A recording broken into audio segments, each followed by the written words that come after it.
আজ বাজার থেকে একটা অতি পাকা আনারস টেনে এনেছি।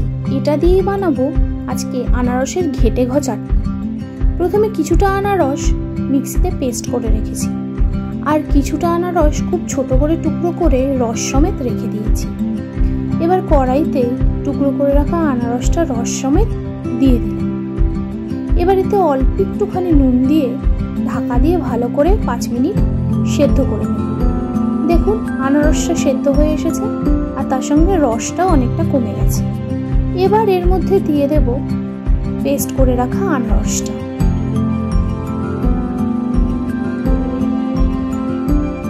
এবার একটু নাড়াচাড়া করে ভালো করে ফুটিয়ে নেব। আনারসটা খুব বেশি পাকা ছিল বলে কাটতে গিয়ে অনেকটা রস বেরিয়ে এসেছে। এবার এতে দিয়ে দিলাম 3/4 কাপ চিনি। চিনিটা আপনাদের স্বাদ মতো দেবেন। এবার একটু ভালো করে ফুটিয়ে চিনিটাকে শিরা করে নিতে হবে। দেখুন আনারস ভালো করে সেদ্ধ হয়ে গেছে।